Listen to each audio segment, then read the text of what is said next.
Welcome to special analysis. నేను రమా మండవ. ఈరోజు అనాలిసిస్లో భాగంగా మనం తీసుకోబోతున్న టాపిక్ ఏంటంటే, ఇక్కడ అనాలిసిస్కి నేను ఒక టైటిల్ పెట్టున్నాను. రేపటి నుంచి అసెంబ్లీకి వెళ్ళాలా వద్దా, జగన్ దెబ్బకు వైసీపీ ఎమ్మెల్యేల ఫ్యూజుల్ అవుట్ అని చెప్పేసి నేను టైటిల్ పెడతాం జరిగింది. ఇక్కడ చూసినట్లయితే జగన్మోహన్ రెడ్డి చేసిన ఒకే ఒక పని ఈరోజు ఎమ్మెల్యేలు మొత్తాన్ని కూడా డైల్మాలో పడేసింది. ఆ పార్టీకి మొత్తం 11 మంది ఎమ్మెల్యేలు ఉన్నారు. జగన్మోహన్ రెడ్డి కాకుండా మిగతా 10 మంది ఎమ్మెల్యేలు ఉన్నారు.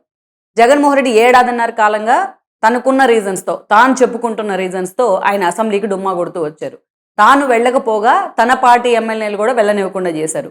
గత చరిత్రలో ఎక్కడా కూడా లేదు.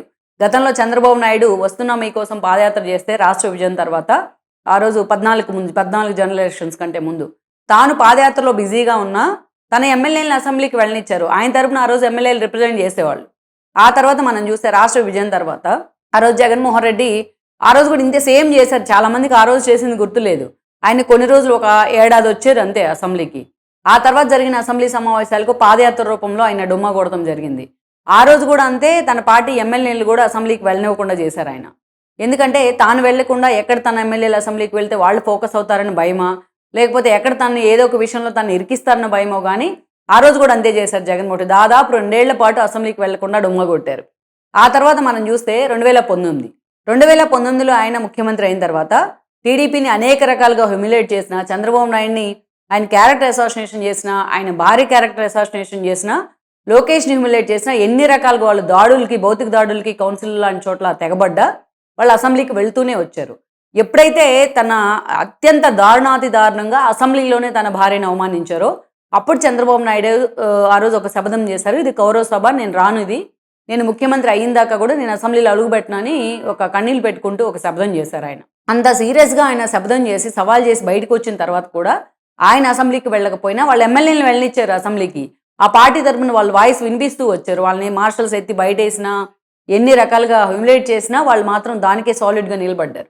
సో అలా అధినేతలు పలు కారణాలతో వెళ్ళకపోవచ్చు. గతంలో ఎన్టీఆర్ కూడా తన కాంగ్రెస్ హ్యూమిలేట్ చేసిందని చెప్పేసి ఆయన ప్రతిపక్షంలో ఉన్న సమయంలో నేను అసెంబ్లీకి రాను అని నిర్ణయం తీసుకుంటే, ఆ రోజు కీలక సభ్యులుగా, అదేవిధంగా సీనియర్ సభ్యులుగా ఉన్న చంద్రబాబు నాయుడు ఆధ్వర్యంలో ఆ రోజు అసెంబ్లీకి ప్రొసీడింగ్స్కి వాళ్ళు హాజరయ్యేవాళ్ళు ఎమ్మెల్యేలంతా కూడా. సో అధినేత రాకున్నా ఎమ్మెల్యేలను పంపించుంటే ఈరోజు జగన్మోహన్ రెడ్డి శాంటిటీ నిలబడి ఉండేది. అప్పుడు చెప్పుకునేవాళ్ళు తనకు మైక్ ఎవరు, తను అవమానిస్తారు కాబట్టి తాను హ్యూమిలేషన్ గురవడం ఇష్టం లేక నేను అసెంబ్లీకి వెళ్ళలేదు అని చెప్పుకోవడానికి అలాంటి ఒక రీజన్ ఉండుండేది జగన్మోహన్ రెడ్డికి. కానీ ఏడాదిన్నర కాలంగా తాను వెళ్ళడు, వాళ్ళని వెళ్ళనివ్వడు. కాన్స్టిట్యున్సీకి అసలు వాళ్ళు ఏ మొహం పెట్టుకొని తమను గెలిపించిన ప్రజల ముందుకు వెళ్లాలో వాళ్ళకి అర్థం కాదు. జగన్మోహన్ రెడ్డి తాడేపల్లిలో మాట్లాడినా, బహిరంగ సభల్లో మాట్లాడినా, ఎక్కడికైనా మీటింగ్స్కి వెళ్ళినా జగన్మోహన్ రెడ్డి ఒక్కడే మాట్లాడతారు. పక్కన ఉన్న ఎమ్మెల్యేలు ఎవరు కూడా మాట్లాడరు. ఆ ఎమ్మెల్యేలకి ఎలా గుర్తింపు రావాలి?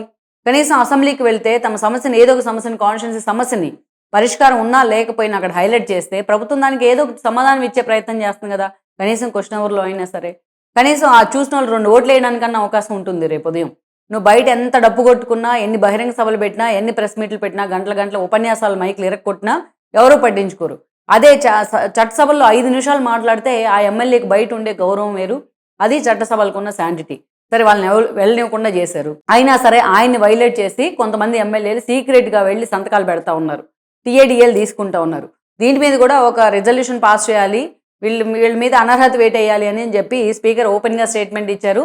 ఇది సహేతుకం కాదు ఇలాగ తీసుకోవడం అనేసి కూడా ఆయన ఓపెన్ స్టేట్మెంట్ ఇవ్వడం జరిగింది. దీని చర్చకు కూడా ఆస్కారం అవుతా ఉంది. ఇది అంటే మీరు ఎమ్మెల్యేలను అసెంబ్లీకి వెళ్ళొద్దు అంటే జగన్మోహన్ రెడ్డి గారు, అయినా సరే ఆ ఎమ్మెల్యేలు అసెంబ్లీకి వెళ్తా ఉన్నారు మిమ్మల్ని డినై చేసి. అంటే వాళ్ళకి ఎక్కడో రిగ్రెట్ ఫీల్ అవుతున్నారు ఆ విషయంలో. వాళ్ళు ఏదో టీఏడీఎల్ కోసం అసెంబ్లీకి వెళ్ళారని కూడా నేను అనుకోవట్లా. జగన్మోహన్ నిర్ణయాన్ని వాళ్ళు పూర్తిగా తీసుకోలేకపోతా ఉన్నారు. అందుకే ఏ మీటింగ్ పెట్టినా ఆయన మీద ప్రెజరైజ్ చేస్తూ ఉన్నారు చాలామంది. ఈ మధ్యకాలంలో ఒకరోజు ఎమ్మెల్యేలతో మీటింగ్ పెడితే ఎమ్మెల్యేలు ఆయన మీద ప్రెజర్ చేస్తే పెద్దిరెడ్డి అన్న మీరు తీసుకెళ్ళండి ఎమ్మెల్యేలను అసెంబ్లీకి అని అడిగితే ఆయన నాకెందుకు వచ్చిన గొడవ అని చెప్పి ఆయన పక్క తప్పుకున్నారు. సో అలా ఆ స్థాయిలో ప్రెజర్ ఉంది. ఇంకోవైపు అనర్హత వేటు వేస్తాము అని చెప్పి స్పీకర్ అటు రఘురామ డిప్యూటీ స్పీకర్ కానీ, స్పీకర్ అయ్యన్ పాత్రుడు కానీ పదే చెప్తా ఉన్నారు. ఈ క్రమంలోనే ఆయన అసెంబ్లీకి రావాలని నిర్ణయం తీసుకున్నారు. సో పులి వస్తుందన్నారు, పిల్లిలాగా పారిపోయారు. ఒక 10 నిమిషాలు 11 నిమిషాలు ఉన్నారు ఆయన కరెక్ట్గా.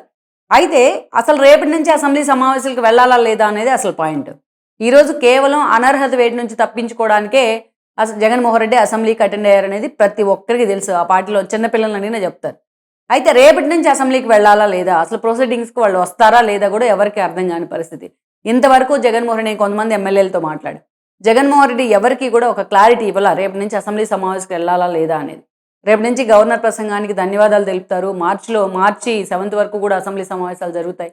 దాదాపు ఒక 70 అంశాలకు పైగా అత్యంత కీలకమైన అంశాలు, వాటిలో కూడా ఒక 14 కీలక అంశాల మీద డిస్కషన్ జరగడానికి కూడా ఈ రోజున ప్రభుత్వం కూడా ముందుకొచ్చింది. స్పీకర్ ఆధ్వర్యంలో 3 పార్టీలు కూర్చొని డిస్కషన్ కూడా చేశాయి.